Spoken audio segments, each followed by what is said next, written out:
Hey guys, it's Ken Maxfield, otherwise known as the Hide Guy. I am the owner and managing editor of the Maxfield Report, and this is your market recap for the week ending December the 6th. The week started out with big packer hides relatively unchanged as far as offers are pertaining to as far as the last few weeks. The only noticeable change is it appears that there's a more regular weight native steers and butt branded steers for sale than packers are willing to admit. This is a direct result of a decrease in demand from the automotive tanners, and that is because of declining global automotive sales, as well as the fact that reports claim a lot of the automakers are starting to de-emphasize leather in some of their models and putting in synthetic alternatives.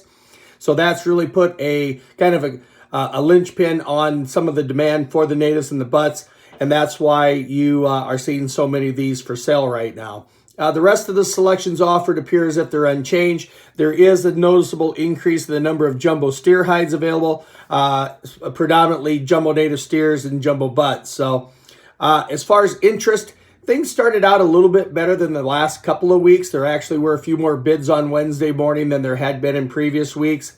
You still have buyers trying to bid prices down, basically refusing to acknowledge the firm or steady tone of the market. Second half of the week, bids did pick up. I think the long and short of it is, checking around the trade, as far as the amount of business concluded this week, I believe it was a modest amount of interest. I don't think it was enough to clear the harvest. We'll talk about that here in about a minute. But not a terrible week of sales. For the most part, it looks like if you're able to buy some volume on the natives and butts, you're able to knock prices down just a little bit, ever so slightly, 50 cents, maybe $1 if you're really lucky. On the jumbos, especially butts and natives, you saw price declines of at least $1, if not a couple of dollars, depending on the packer and when you can take the shipment. All other selections are rock solid, steady. Packers refusing to take anything less. So, not a bad week of sales, but I don't think it's a great week of sales, if that makes any sense. As far as the cow hides, producers entered the week with offer lists that were noticeably shorter than the past few weeks. That's on the heels of 2-3 good weeks of demand for some of these cow hides. We've been talking about this. I think a lot of that is prices got so doggone low. Tanners said, you know what, we just can't say no at these prices. There's also been a shortage of pigskins due to the African swine fever we've been telling you about. That has lining leather tanners scrambling for product. They're stepping into this low-grade cow hides and buying those up, and that's why you're seeing that these prices are up off the floor on those. So as far as interest this week, I don't know if it was as good as the past couple of weeks. It started out maybe a little bit better than the past few weeks, but again, I don't know if there was as many bids this week as the week prior. Not saying it's slowing down. I think a lot of guys are getting a little shell-shocked at some of these prices as they start to inch higher. I mean, long story short, in the last 2-3 weeks, we're up 50% on cow hides. Well, when you go from $2 to $4, that's 50%. A couple of bucks, but it's all relative. So, not a terrible week of sales, so not terrible, but, okay. The big news this past week is the harvest. And the harvest came in this week at 679,000 head. Now, Tyson had their Finney County plant start back up. I know that they weren't able to run at full capacity. They'd been down for a couple of months. I'm sure they had some labor issues starting out. You just can't jump right back in where you're at, but every day you push a little harder, especially when you're making the money that these packers are making. So that 679,000, that is the largest harvest since 2011. Think about that one for a minute. Now, is it going to stay at 679? Our opinion is going forward, I don't think they can continue at that level, because what they did is they pushed that live price up, needing so many cattle this week. They pushed down the box price because there's so many boxes produced from all these. Animals are heavier than last year. That added a few more boxes to the equation.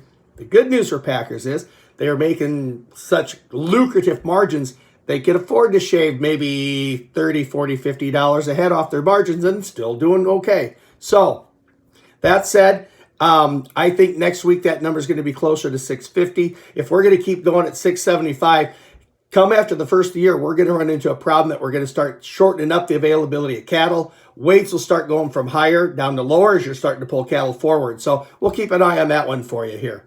As far as the export report, we actually had a pleasantly surprising export report. Whole cattle hide sales of 454, call it 455.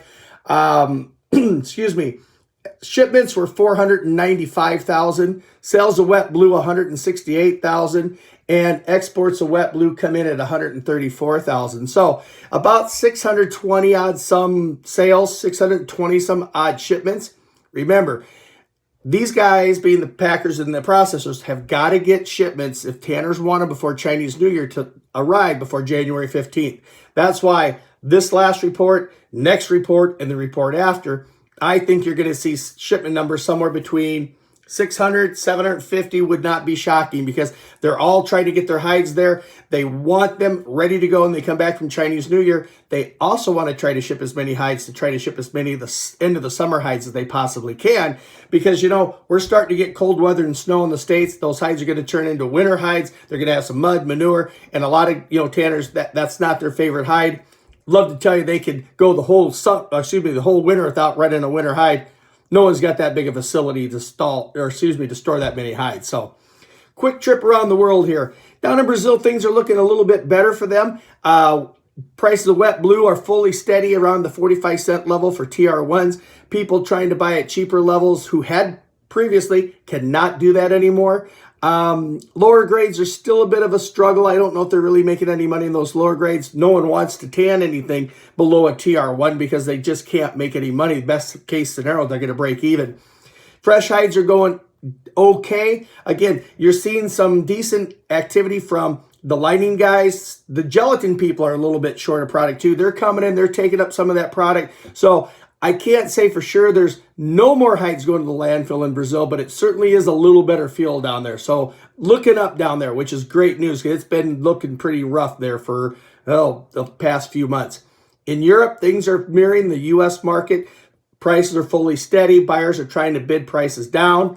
I've always been of the opinion that European market trails the U.S. market by about 4 to 6 weeks. So the one hurdle going on in Europe is, again, coming back that demand from automotive tanners, it's not that strong. Guys have got chilled hides that are stacking up. They're struggling with those. They're probably going to have to bite the bullet and salt them, send them to Asia, send them to Italy. They really don't want to do that because they don't want to put the cost of the salt in. Plus, the European tanners pay a little more for fresh hides. So it's a bit of a yin and a yang there, but they've got to keep things going because their biggest harvest of the year are happening right now in Europe. Our friends in Australia, you know, they had the issues with the forest fires that cut into their harvest. They've had a decent run on their hides. They've been able to bump prices up $2-3 over the course of last month. Things are, for the most part, look like they're a little bit, I don't know, I want to say they've topped out, but they look like they're bumping up against the ceiling. They can't get any more, but they won't take any less. So not so bad there.